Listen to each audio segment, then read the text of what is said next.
Hi, my name is Anthony Chinhara. I'm a specialist orthodontist, and I'm talking to you here from our center, the Chase Dental Group and Orthodontic Center. I've been practicing orthodontics in Zimbabwe since 1997. Perhaps let me just give you a little bit of my journey. I started off actually as a medical laboratory technologist. So as soon as I finished high school, I went to train at Mpilo Hospital as a medical laboratory technologist, a program that was being run by the University of Zimbabwe. After completing that program, I then won a scholarship to go to the US, again to continue in the field of biomedical sciences as a clinical biochemist.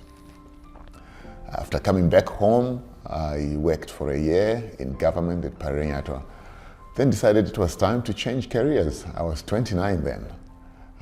And in 1990, I decided to go back to dental school in the US. I went to Boston University Dental School, where I trained to become a dentist. And I thought I was just going to become a dentist and then come back to Zimbabwe and practice. But after completing dentistry, I decided I didn't want to continue practicing as a general dentist. I wanted to become a specialist orthodontist. So I went on to train as an orthodontist. So I was the first orthodontist in this country, a Zimbabwean orthodontist, after I came back in 1997. I started practicing right away in a group practice with Dr. Twiggs and partners. And then shortly thereafter, we rented our own premises and I moved in on Lanark Road in Avondale.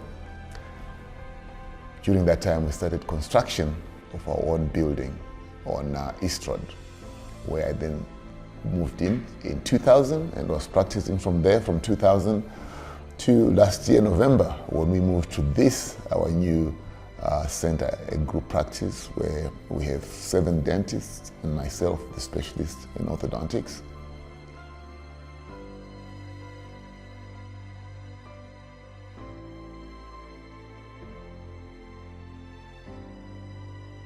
Well, there were no obstacles really in the true sense of obstacles as something in your way to achieve what you wanted to achieve.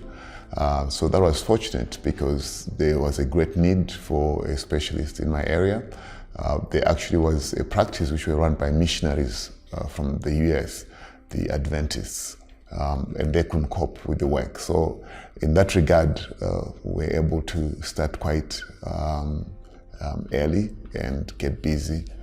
There were just some difficulties in that we had to train auxiliary staff from scratch because there were no places where they could have been trained as a profession that was relatively new. So there were difficulties, but we were braced for them and we were able to overcome.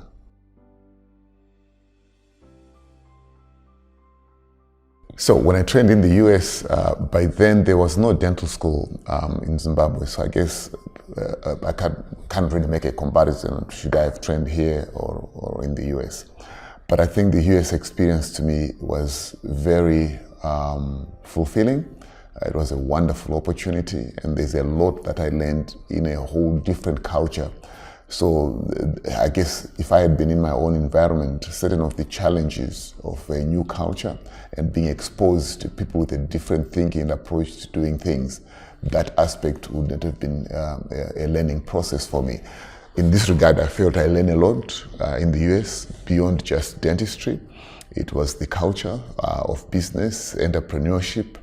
And my program, fortunately, unlike the local program here, had a component that included electives in business or whatever your other interests could be that you felt would complement your skill as a professional in dentistry. So I had those options. As soon as I came back, I was able to do my own business plan, start the practice. And so that was great. That was a wonderful opportunity.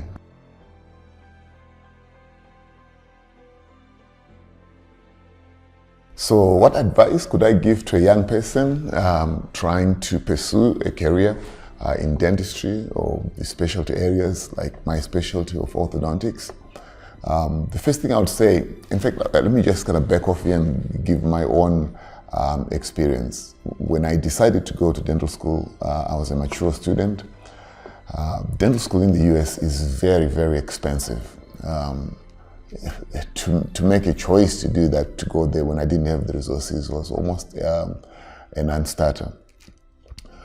Many times I think through it and realize that when I look back in hindsight, it freaks me out the kind of risks that I took, and the fact that it worked out. I'm quite grateful to it. I see it now in retrospective that, my goodness, that was very bold to quit a job and go to the US. By the way, I actually did not have enough money for the training. I sold everything I had. I only had tuition for the first term, and I just took a big risk. I knew I was trained as a medical laboratory scientist, and if it failed, I would just go and look for a job in the US and end up as a worker in the US. But my intention was to finish the degree, and I began to knock on every door to find a scholarship, and it was sometimes proving almost hopeless. And finally, when I'd actually exhausted all the financial resources I had, I got a call from the Kellogg Foundation, and that they were willing to offer me a scholarship. And that's how I ended up finishing my degree and then ending up going to specialty training. So I would say my advice to young people now is, there's a bit of despondency. The outlook is a bit discouraging.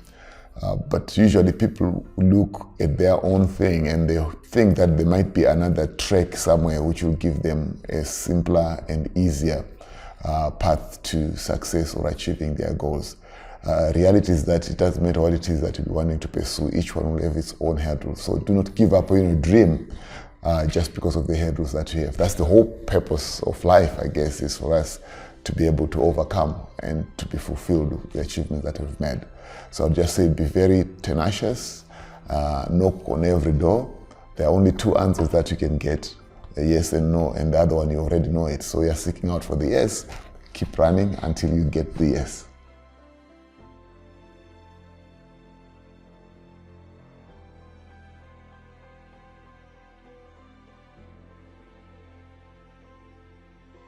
My closing remarks, when someone talks to people or people look up to you, they always kind of feel like success must be translated as material gain or money, which I think sometimes is very unfortunate. And there are a lot of discussions people have, seminars, motivations, and so forth, and people talking about making money.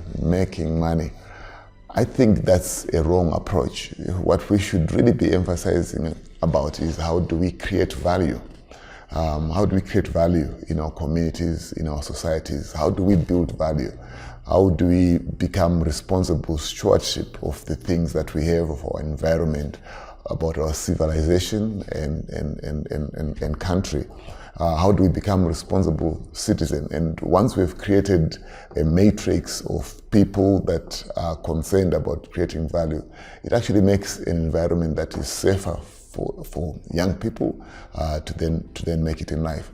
If we wanted to make money, then we'll just sell drugs, sell banje. It's easy. But we know that's not the way to create a valuable and meaningful life for yourself. If you want to be significant, sometimes it feels like it's difficult. But in the process of trying to create value, you are going to gain success. Good ideas are persuasive. Eventually, you'll get people who support them. And good ideas eventually do translate into money and material. But if we start with pursuing the material without a base of values, then we are lost.